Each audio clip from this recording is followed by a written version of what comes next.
Hello everybody, and welcome back to OMB Reviews. I am the critic who is a cynic, hope you're doing well, and today we'll be talking about Cobra Kai Season 3, which just came out the other day. It came out on January 1st. They decided to move up the release date, and I am very, very happy that they were able to. I actually just got finished with the last episode. It's a 10-episode season, which for me it's fine. You know, obviously I think it's enough episodes to tell kind of the story arc that they were going for, but me being me, I really wish that it could have had even more episodes. I wish that shows like this, especially the ones that are exclusive to things like Netflix or Disney Plus, right? Some of the longer form content that they've been putting out there. I would, throw Mandalorian into this discussion too, where I wish that they could make, 20 plus episodes like you tend to see on more like cable centric shows. Like, a lot of the CW shows are longer form, 45-minute episodes, and they have like 20 plus episodes in a season. It'd be really cool to have that for this. However, I will say that if the quality of the episode is as good as what we've gotten from Cobra Kai, then I'm okay with it being shorter seasons overall, but I am still already so excited and so pumped for whenever Season 4 is going to come out. The sad thing is, of course, that everything in production has kind of been shut down and slowed down because of all the stupid COVID restriction crap, and so obviously it's probably going to be a while until we get it. Probably won't be until 2022 or even 2023 to get Season 4 of this show. And that, of course, makes me very sad. So this picks up with the ending of Season 2, where you had this gigantic, amazing fight. By the way, there might be some spoilers in here for previous seasons. And so if you don't want to know anything about this show or about this season as far as specificity goes, you may not want to watch this review. But the end of Season 2, the character of Miguel, which is a really awesome new character, a younger character that they really have well developed in both Season 1 and 2, and now continuing into Season 3. He was kicked off of the balcony of a school, hit his back, and was in a coma, and so it picks up with the events of that. There's a lot of really great flashback sequences to last season showing elements of that fight, which to me was one of the best stunt coordinated fights that I've seen in a very, very long time. The fact that you can tell that a lot of these kids are doing a lot of their own stunts because the cameras are on them and on their faces is something that's really cool. So I got to give a huge shout out to the cast for learning karate, for learning, how to do stunt work in this way. And of course, for all the stunt teams too, because I'm sure there were some shots that were having to be done by stunt teams instead. And again, I always got to give kudos to that. That's one thing this show has in spades, is very, very good design as far as the stunt coordination and as far as the fight sequences go. I really wish there were more fight sequences, but I totally understand, especially when you're dealing with younger actors, as to why you have to have more limitations with that. It tends to be that one episode in each season has had kind of a big fight sequence, and this season, Season 3, had yet another one which happened at the very last episode, very similar to the previous season, having that kind of that culmination, that climax in the very last episode of an amazing fight. And there is a great fight in this season too. I will say it's not as good as the high school fight in Season 2, but it's still pretty damn good nonetheless. It's always really cool to see those fight sequences play out in the ways that they do. This, of course, again, as I mentioned before, picks up with those events, and it goes through the recovery of Miguel. It goes through Cobra Kai, having a new ownership with Martin Kove coming in to play that role, taking over for the role of Johnny, played by William Zabka. And, of course, Johnny has to kind of get everything back on track for himself. He feels guilty for everything that happened to Miguel, and of course he helps him through the process of his recovery with some pretty cool sequences, and one including an amazing cameo appearance. As I said, I'll be talking about some spoilers here, but there's an amazing cameo appearance here by Dee Snider, and it's at a Dee Snider concert that he's able to find the rhythm and tap his foot that he has no feeling in, and of course that begins the slow progression of him eventually being able to stand, and at the very end of the season being able to fight. So really great. And the reason why I mention that is because there's some really great character developments and character arcs in this season. Again, obviously the recovery of that character is one of them, but also to the character and the journey that William Zabka and even Ralph Macchio's, the journeys that they go on both together, where again, they are still fighting with each other. They try and work together, but it doesn't quite work out. Again, you see that happen throughout. There's, of course, amazing cameo appearances, amazing appearances by former actors from the original Karate Kid series in this season as well. The last of which, in this most recent last episode, is, of course, that Ali comes back. Finally, we find out why Ali and Ralph, why Daniel's son and why Ali broke up. We find out the reason why that happened. We also have this really great chemistry between between Elizabeth Shue and also William Zabka. Really cool to see that happen, even if it was just for one episode, and kind of reliving those old memories, which was really cool to see. And you also just find out more about how she was able to not just be the person that separated them when in the original Karate Kid movie, they were fighting over her essentially, and that was kind of the source of this rivalry was over Allie, was over that character. She's now able to bring that story full circle and is able to bring them together, which I thought was a really great use of these characters and really great use of this development. Again, kind of just tying back all the way back to the 1980s. And really, they did a good job of showing those flashback sequences to really tie in together how Allie was the source of the separation and now is the source of them coming together. I will say there were definitely some moments. There was one specific speech at the very end of, or rather towards the end of this episode of the last season, of season 3, where Allie kind of gives this speech about not holding on to the past, and for part of me I was like, yeah, I've heard this kind of before. There's some similarities with this and with what we saw in The Last Jedi and Star Wars, right? Let go of the past, kill it if you have to. However, it's not nearly as robust, right? So in Star Wars, it's kill the past, and this one it says you can't live in the past, right? You have to live in the present and the future, and I think that's actually a good message to go forward, right? You can't just say, oh, what could have happened, what could have been. You have to say, what is going on right now and how can I push forward and move forward in this capacity. So I thought that it was actually a good message, even though it was definitely the weakest writing of the season so far, because it was just very on the nose. It was very cheesy. I really wasn't a big fan of it, but Elizabeth Shue, I think, did a great job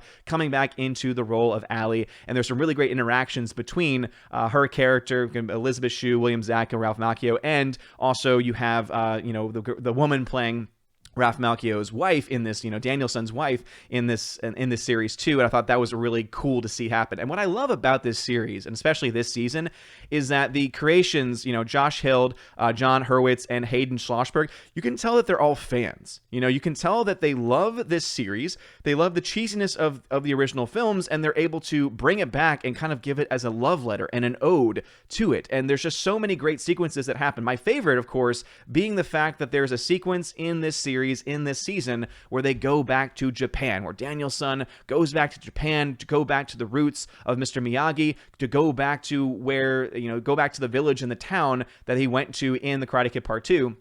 And he finds out that it's all changed, it's all different, but there are several characters that are still present, including Chosen, and also, I forget the other character's name, it's like Kimiko or something like that, but it's really good. I'll go ahead and dive into this series and go into season 3 as well, because, again, as I said, some spoilers. So as you can see, the direction, the writing, again, the reason why it's so consistent is because you have the 3 creators, writing it and being kind of the ones behind every single episode, which I thought was definitely a very important thing for them to do, to really keep that sense of consistency. But I'm trying to see if I can find back the time when they actually go back to Japan, because again, it was really cool to see. Here it is right here.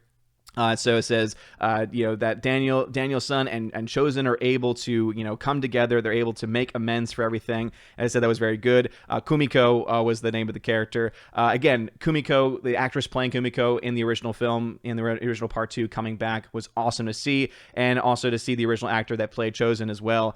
Some people might recognize him from other things. The one that I always recognize him from, though, is Johnny Tsunami. Apparently also has no connection with his role playing Johnny Tsunami's dad in that film. He also apparently owns like a Hawaiian shop, like a Hawaiian restaurant. And so when he announced his video and when the trailer first came out showing that he was going to be in this season, he did this great like, hey, I can talk about it now. And then he goes like, Mahala. And I'm like, dude, this is so good because it connects me back to his role in Johnny Tsunami, but it's also badass to see him as Chosen, who has now grown up, who teaches, himself is also a sensei, and just the journey that he went on, as brief as we went into that role, the journey that he went on to become just the person that he was, able to leave behind the guy that was literally trying to kill someone. For those that haven't seen Part 2, or it's been a long time, remember that Chosen was trying to kill Kumiko, like literally had a knife to her throat and was actually battling to the death with Daniel-san. So to see him go from that kind of a character to growing up and to being saved, and for them to basically kind of fill in these plot holes. That's what I love too about this season especially, is that they basically said, okay, what are some plot holes Or what are some things that didn't quite make a lot of sense or didn't get a lot of attention that we can address, that we can put back on? And that's the reason why I think so many people love this show, is because they're able to say, we're going to respect the source material, we're going to acknowledge the source material, and we're going to respect it, add on to it, fill in some of the gaps as well. A really cool revelation is the fact that at the very end, you have, of course, Kumiko, who's there, but you also have then the younger girl who he saves. For those who don't remember the film as well, there's a scene where there's a giant storm and Johnny has to climb up this structure to save this little girl. They bring back the little girl, and she's the one who works with the company that's going to help save is going to help save Daniel-san's car dealership. So it was just really cool to have that connection and to have all those shots and sequences, with Okinawa. So I'm actually kind of sad they only spent like 1 or 2 episodes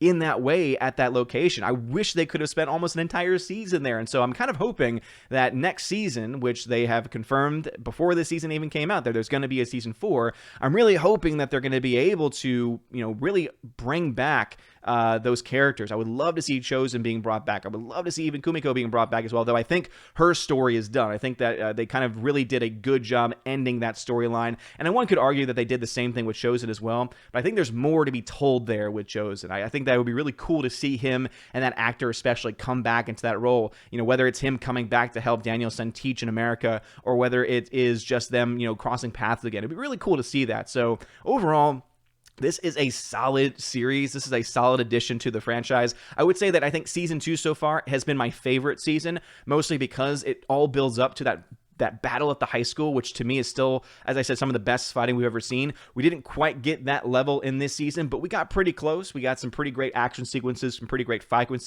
sequences throughout. You do have some pretty good character and story development as well. Lots of flashbacks, I think, really do. Some people might find it tedious with all the flashbacks that they have, but I do think that it helps to kind of connect and bridge those gaps to remind people, hey, if it's been a while since you've seen the film, don't forget, this is what happened, and here's this when this happened, and here's how we can, connect these things together. So I thought that was actually a very cool thing for them to do in that capacity. And so I will say that I think the writing is pretty spot on. There's a couple of moments of cheesiness. There's a couple of moments where it doesn't quite make sense. This season 2 is also very dark, and I actually really much enjoyed that. This is the darkest season they've had of it so far, and I will say that it's really cool how they kind of go into the background of Kreese's character, played by Martin Kove. They go back to the fact that he is a veteran. They go back to how he was in the Vietnam War and some of the things that happened there. You find out finally the origins of Cobra Kai, where that name comes from. It's something that I never thought I'd want to know. So it's kind of similar to what they try to do in Star Wars with Solo, right? Oh, let's find out where the dice came from. Let's find out where this came from. But they did a terrible job doing that. This one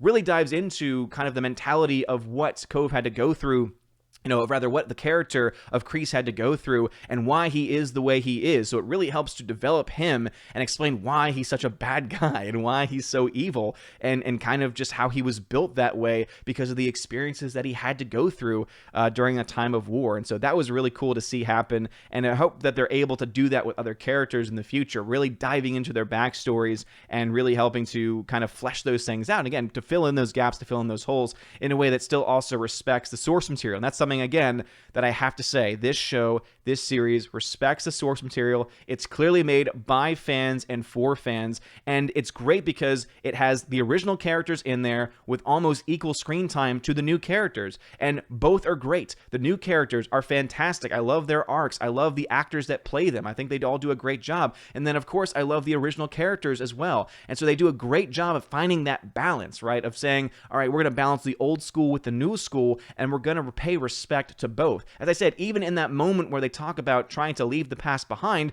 they still respect the past. They still say we don't just ignore the past, we don't kill the past, we just don't try and live there because it's gone. There's no way for us to bring it back. We have to live in the here and the now for the future. And that is a good message, and it's one that really works with the story overall. So again, the acting so far, the acting in this season, I think, is spot on. Writing is spot on as well. There are a couple of weak moments. It's definitely not the best season so far. And there's a couple of moments that just for me, I have a little issue with. There's a lot more cursing in this season in previous seasons. I'm imagining that's because of the Netflix connection, that they're able to do more of that going forward. But I do think it does definitely connect with what 16 and 17-year-olds would be saying at this time in high school. Having worked, having lived through high school, having also worked in a high school, I know that this is the way that sometimes kids will talk to each other. So I thought that was actually a really cool thing going forward. But anyway, if I had to give this season a grade, I would give it an A-.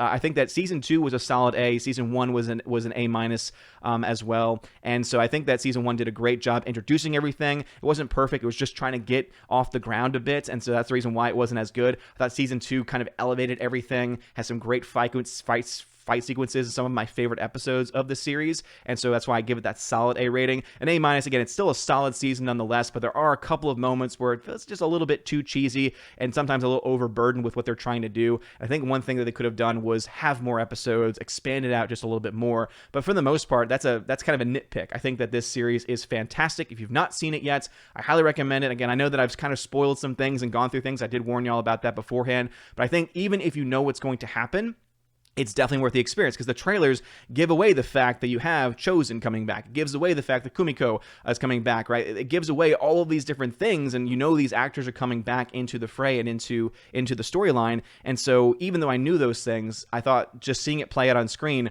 was very, very powerful. And I thought that the emotion in the season was fantastic, and it really does kind of get to you, again, because of the dark nature of this series. And so anyway, I'd recommend it. Have you seen it yet? What are your thoughts? Have you binged watched it like I did? Again, it took me about a day to get through all 10 episodes, and again, I think it's definitely worth the time. But let me know your thoughts about it in the comments section below. If you like this video, smash that like button, hit that subscribe. It helps out a lot. You're all amazing and beautiful people. Have a wonderful day, and as always, God bless. And now for a huge shout out to all of my January 2021 Patreon and Subscribe Star members: Albertus Magnus, Ali C83, Andrew Hoyle, Animation Commentator Brian P, Dion, Divex, Enrique Evangelista, Father Christopher Miller, hail to you, Father, Father Damian Cook, Garrett Searles, The Hunky Chunky Funky Monkey, Inflamed Wood, It's a Trap Productions, Jason Clark, Jacob Juice, Jay, Jeffrey Toone, Jonathan Carney, Laura Story, Mike Jackson, Mad Mitch Dunaway, Mr. Peabody and his beautiful twin with the beautiful hair, Orange Hat Reviews, On to June, Out of Step with Reality, Riff Magos, Rosetta Allen, Steve Glasker, Teresa Martin, Theodore Bendon, Tina Bojan, and Tina B. Thank you very much for being my Patreon members. And also a huge shout out to my Subscribe Star peeps: Stan for John B, Perpetual Punster, Mr. Roy, Glinzer, Darkstar 57, J. Alex McCarthy Jr., US 888209 Fast, Dean Heiss, J-Rod the Beer Guru, Nevadan G. Adams, and ZK Man. You guys are all freaking amazing. Thank you so very much for being supporters. If you want your name shouted out, please consider joining on Patreon, where for $1 a month, you can get your name shouted out at the end of every single video and live stream. For $5 a month, you get access to that, and also you get access to exclusive giveaways, where I give away 4Ks, Blu-rays, digital codes, etc. $10 a month will get you all that, plus also access to a special podcast that I do with John the Flick Pick Flickinger. Lots of fun. We do Q&As from that as well, so you get access to asking those Q&As, asking us any wide variety of questions. And for $25 a month, you get all of that stuff, plus you get to be featured once a month on the Chosen of Valhalla live stream. And also for that first month, you get a free t-shirt shipped anywhere throughout the world. So if you want to consider any of those things, please check out the links in the description below, where you can find my Subscribe Star and Patreon, and also other ways to support the channel. You're all amazing and beautiful people. Have a wonderful day, and as always, God bless.